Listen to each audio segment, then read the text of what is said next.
Le palais de Westminster, Buckingham Palace, la Tour de Londres, bonjour à tous et welcome on board pour un nouveau voyage avec Pascal Airlines qui vous emmène cette fois à Londres. Hello London! Et nouveauté, après quelques tutos de 15 secondes sur internet, me voici breveté pilote d'hélico, ou plus précisément, j'ai vaguement compris comment ne pas se cracher tout de suite sur Flight Simulator en pilotant un hélicoptère. J'ai choisi cette fois un Bell B407 qui est réputé pour sa stabilité et sa fiabilité. Bon, j'aurais préféré un bon hélicoptère Airbus, mais il n'y en avait pas encore par défaut dans le simulateur. Après un décollage de l'héliport de Londres à l'ouest du centre-ville, voici le pont Albert Bridge, avec ses haubans et colonnettes. Mais si vous regardez bien au milieu du tablier, il y a une pile en béton. Elle a été ajoutée simplement parce que le pont risquait de s'effondrer, une petite erreur de calcul des architectes. Un peu plus loin, voici le Chelsea Bridge, aussi à haubans. Il a été nommé Victoria Bridge à son inauguration, mais après avoir découvert là encore quelques faiblesses de conception, il a été rapidement décidé de le renommer Chelsea Bridge pour ne pas risquer d'associer le nom de la reine Victoria à une catastrophe au cas où le pont se serait effondré. Allez, il est temps de s'intéresser au bâtiment et voici justement à gauche le palais de Westminster, siège du Parlement britannique.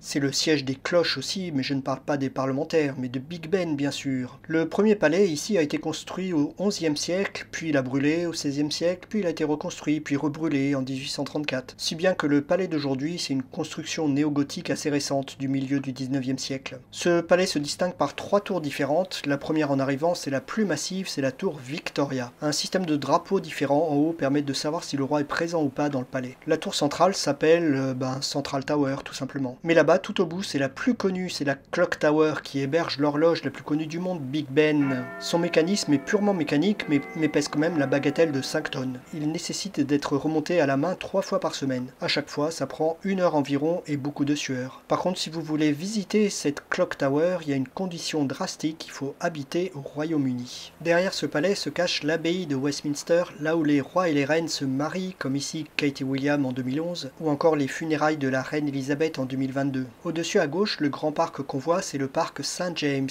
On va maintenant le remonter parce que là-bas, au bout, la petite cabane modeste qu'on voit, c'est tout simplement le célèbre palais de Buckingham Palace, où loge le roi et la reine quand ils sont à Londres. Et c'est ni un T3 ni un T4, c'est précisément un T775, c'est-à-dire un logement de 775 pièces. Ceci dit, 450 personnes y travaillent au service de Sa Majesté, donc il faut bien un peu de place pour tout ce monde. Ce palais a été construit au 19e siècle en agrandissant un petit château existant, et la première à y aménager a été la jeune reine Victoria en 1837. Elle en a profité pour le faire encore agrandir, se trouvant un peu à l'étroit dans ce qui venait d'être construit. À croire qu'il y avait à peine 500 pièces, une misère à l'époque. Allez, on va en profiter pour voir si le nouveau roi Charles III est côté jardin à lire The Times sur son transat. Ah non, pas droit à l'horizon. Par contre, une petite véranda ronde donnant sur un charmant jardin, j'achète. Retour vers la Tamise avec la grande roue London Eye, la plus grande roue d'Europe avec 135 mètres de haut. Elle a été construite dans le cadre des festivités de l'an 2000 et offre une vue imprenable sur la ville. De 2000 à 2006, ça a même été la plus haute roue du monde, supplantée depuis par la grande roue de Dubaï, pub en passant pour ma vidéo sur Dubaï, et quelques autres grandes roues construites après 2006 en Asie et aux États-Unis. Et allez, comme vous êtes tous sympas, je vous offre la vue London Eye, et en plus gratuitement. Merci Pascal Airlines.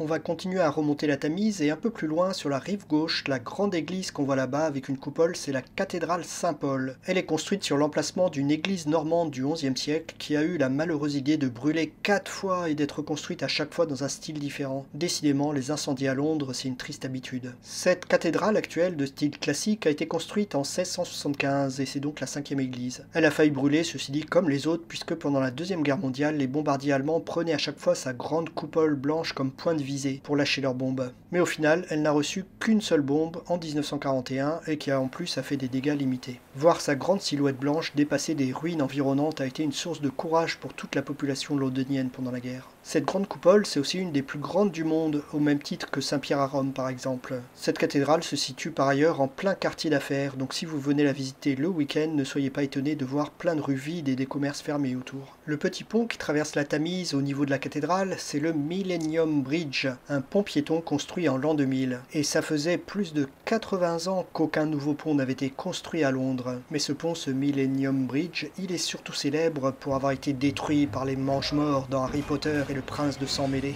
Retour au réel, si je puis dire, puisqu'on est dans un simulateur. Et dans le quartier des affaires, le gratte-ciel le plus pointu côté rive droite est celui-ci, The Shard, littéralement l'éclat. Il a été construit en 2013 par des fonds du Qatar. C'est aussi le plus haut gratte-ciel de la ville et a été plusieurs années le plus haut d'Europe. Tout en haut de ce gratte-ciel, 2 étages sont prévus pour les touristes, accès payant bien sûr, mais offrent la vue la plus haute sur toute la ville. Et encore une fois, regardez, cette vue payante et imprenable vous est offerte gratuitement sur cette chaîne. Juste après, sur la rive gauche, on trouve une forteresse moyenâgeuse, la célèbre Tour de Londres. D'après cette référence historique qui est Astérix, elle aurait déjà existé en 50 avant Jésus-Christ, mais bon, je garantis pas la source historique. Cette forteresse a été construite par Guillaume le Conquérant au XIe siècle et a été faite à l'origine pour se protéger non pas d'ennemis extérieurs, mais des habitants de Londres eux-mêmes. Il faut dire que ce brave Guillaume le Conquérant arrivait pour conquérir l'Angleterre comme son nom l'indiquait, et il n'a pas forcément été très bien accueilli par les habitants de Londres. Cette forteresse a rapidement ensuite servi de prison, et de prison parfois expéditive, puisqu'on ne compte plus les assassinats qui ont été exécutés derrière ces murs au cours des siècles. Aujourd'hui, à part être un magnifique lieu historique, la Tour de Londres héberge encore les bijoux de la couronne, à savoir les couronnes et les sceptres de la famille royale. Et au milieu de tout cet or et cet argent exposé, vous pourrez voir l'un des plus gros diamants du monde, le Cullinan Diamond.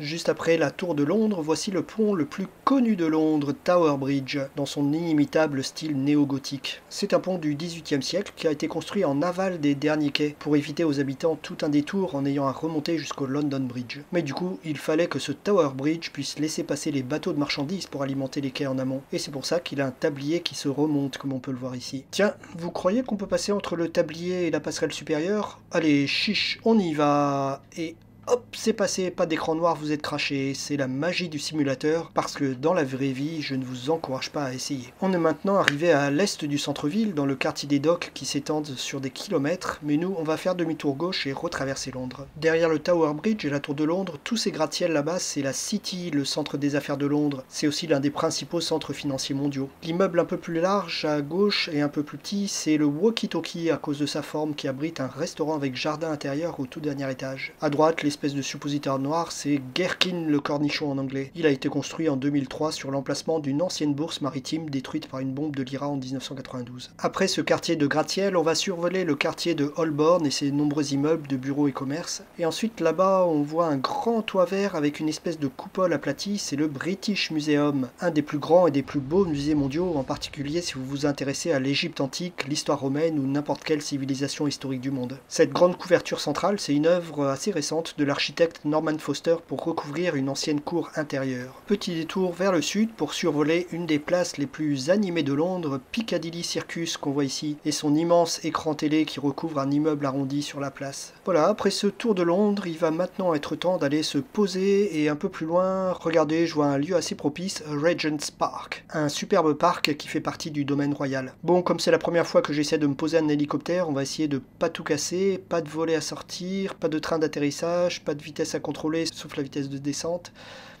Et voilà, à peu près entier. Bon, j'ai dû massacrer quelques parterres de fleurs royales. Tant pis. J'en profite pour vous remercier encore pour votre fidélité et vos commentaires. N'hésitez pas à partager cette chaîne pour la faire connaître. Et à bientôt pour de nouveaux voyages avec Pascal Airlines, la seule compagnie qui vous fait faire du razmot entre les immeubles de Londres.